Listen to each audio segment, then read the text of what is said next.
Hi, welcome to Shivani Aishan. இன்றைக்கி நம்ம channel பார்த்தீங்கன்னா பால் பாயசம் தான் செய்ய போகிறோம். அதுவும் பார்த்தீங்கன்னா சரவணா பவன் ரேஞ்சுக்கு இருக்கிற மாதிரி நான் சொல்ல மாட்டேன். ஓகே ஃப்ரெண்ட்ஸ், இப்போ நான் ஜவ்வரிசிலாம் கொஞ்சமாக நான் நல்லா ஃபஸ்ட்டு வேக வச்சுக்கிறேன். அது வேகிறதுக்கு 20 நிமிஷத்துக்கு மேலே ஆயிடுச்சு.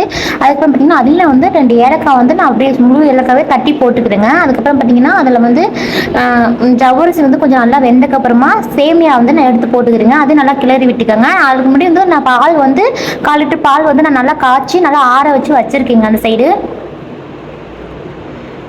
இப்போ பார்த்தீங்கன்னா கொஞ்சமாக நான் நெய் விட்டுக்கிறேன்.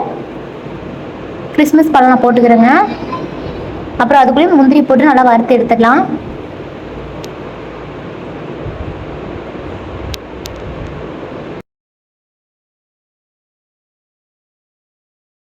இப்போ பாயசத்துக்கு நம்ம சர்க்கரை சேர்த்துக்கலாம். உங்களுக்கு எவ்வளோக்கு இனிப்பு தேவையோ அவ்வளோக்கு நீங்கள் சேர்த்துக்கலாம். இப்போ சர்க்கரை போட்டதுக்கப்புறமா நல்லா நம்ம கிளறி விட்டுக்கலாம்.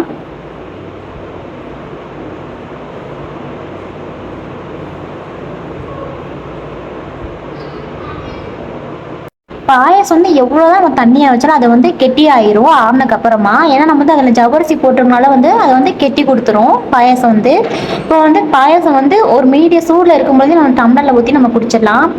எனக்கு இந்த ஆறுனதுக்கப்புறமா குடித்தா எனக்கு பிடிக்காது. அதனால் நல்லா ஒரு மீடியம் சூடில் இருக்கும்போதே நம்ம டம்ளரில் ஊற்றி அப்படியே டீ குடிக்கிற மாதிரி குடிச்சிடலாம். இதே ஆறிடுச்சுன்னா கெட்டியாயிரும். அதனால் ஃபோனில் ஊற்றி எடுத்து சாப்பிட்ற மாதிரி தான் இருக்கும். அவ்வளோதான் ஃப்ரெண்ட்ஸ். இப்போ நம்ம நான் வறுத்து வச்ச முந்திரி திராட்சையும் அதில் சேர்த்துடலாம். அவ்வளோதான். ஸ்டவ் ஆஃப் பண்ணிவிட்டு பாயாசத்தை ஊற்றி நம்ம பரிமாறலாம். ஓகே ஃப்ரெண்ட்ஸ், இந்த வீடியோ உங்களுக்கு பிடிச்சி லைக் பண்ணுங்கள். மறக்காமல் நம்ம சேனல் சப்ஸ்கிரைப் பண்ணுங்கள். தேங்க்யூ.